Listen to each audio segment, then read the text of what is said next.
A bird's eye view of Kingston, the capital of Jamaica. A sun-kissed land of hills and plains, divided by ribbons of silver rivers, tumbling down through verdant valleys. A tropic isle of infinite beauty that rises out of the blue depths of the Caribbean Sea some 90 miles south of Cuba. The late Queen Victoria is lovingly referred to as the Supreme Lady of Jamaica. Let's stroll down King Street. Here we note signs of civilization on every side and find it hard to realize that only 3 centuries ago, this was a tropical wilderness, a favorite hideout of bold pirates and buccaneers. Traffic rules are the same here as in London. If you go left, you go right. And if you go right, you go wrong. So figure it out for yourself. Most of the inhabitants are descendants of the slaves that were imported from Africa to work on the plantations. Just 100 years ago, Great Britain abolished slavery. Today, the Jamaican Negro is a happy, enlightened, law-abiding citizen, loyal to his government, of which he is very proud. Saturday is market day, but only a few have a donkey with which to bring in the produce from their farms. The men usually stay at home to work the farms, while the women walk to market, carrying everything on their heads. Some of them have to walk 10 miles or more. When they have sold their wares, they start home, loaded down with supplies for their families. Walking must be good in Jamaica. Coffee beans, undated. Sugar and no cream.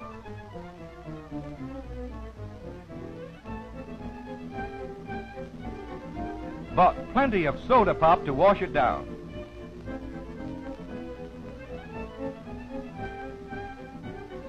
The peasant Negroes of Jamaica are very much attached to their little homes and their plots of land.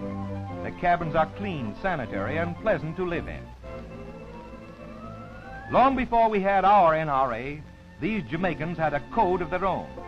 A 4-day week gets them enough money for their everyday needs. Their clothing is scanty at times, but they always dress with due regard to modesty. The women have acquired the habit of using plenty of soap, so that the entire family is kept clean, in appearance at least.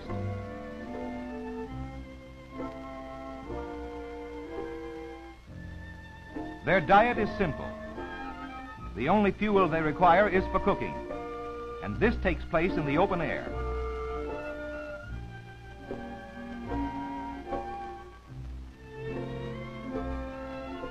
Say, isn't he cute?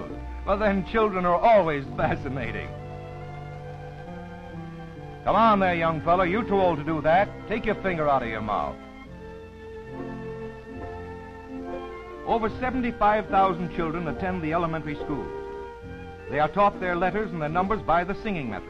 They are very fond of singing. The teachers are native, and they have been well prepared for their profession.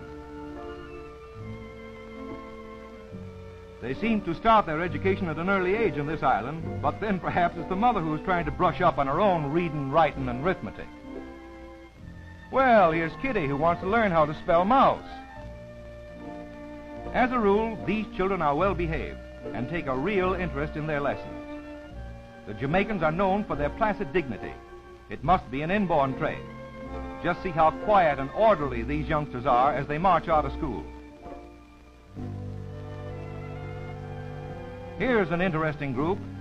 This young mother of 7 children adds to the family budget by breaking stone for road building, at the same time keeping her eye on her brood. She chants as she works, marking time with the stone hammer. Quite an original lullaby for the babies. Oldest boy is already earning his way. And it won't be long now before these two will be making little ones out of big ones.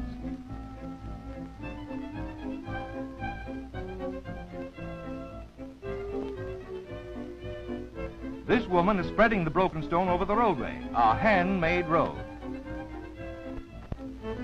Jamaica has an ideal soil and climate for raising sugarcane. All over the island, you will find small plantations with primitive sugar mills like this one. And would you believe it? This little mill turns out 600 pounds of raw sugar each working day. The cane is fed by hand to the rollers, and the juice which runs out is boiled down until it hardens. The process is similar to the one used in making maple sugar. This raw sugar is sold to the natives only. The large modern mills, which make the higher grade of sugar, and this sugar is exported. These small mills may be primitive, but they certainly deliver the goods.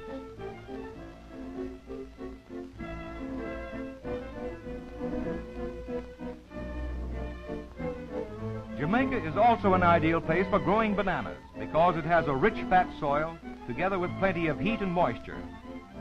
These are young trees about 3 months old. In another 5 or 6 months, they will bear fruit. These trees are full grown from 8 to 10 months old, and they are ready to be picked.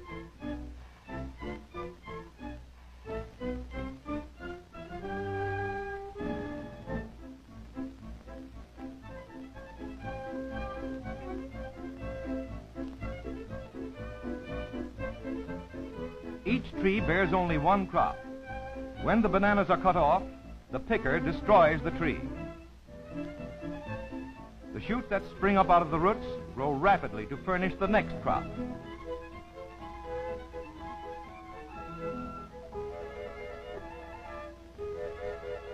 As the laborers carry the bunches to a loading station, they pass by an overseer who lops off the stems so as to save room on the fruit ships. And say, could he play a dirty trick on his brother-in-law?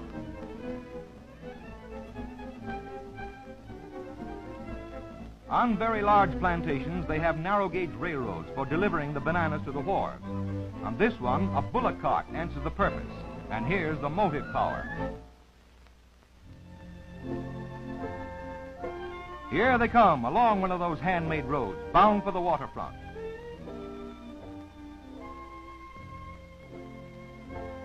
As the carts come in, the bananas are transferred to a big shed on the wharf. The men carrying the bananas pass in front of a checker. Each one receives a metal disc. Later, they turn them in as a check on the number of bunches brought in, and then they get paid off. The carriers get 2 cents for every 3 bunches carried in. The bananas are picked green. At this stage, they are quite hard and can be tossed around in handling without being damaged.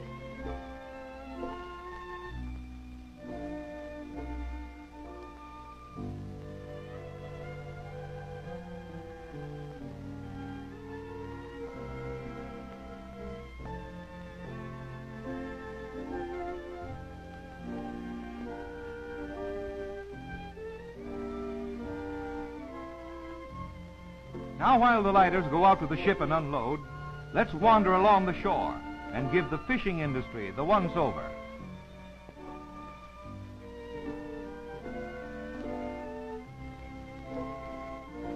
The men do all the fishing. Their boats are in one piece and are dug out of the large trunks of the cottonwood tree. When they return from a catch, the women wade out to the boats and bring in the fish. They clean them and scale them right on shore, and then take them to market.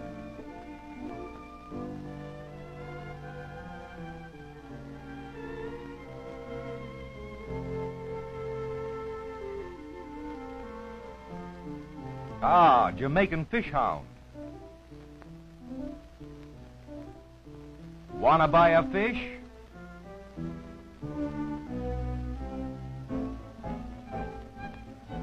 Well, after all, we missed our boat.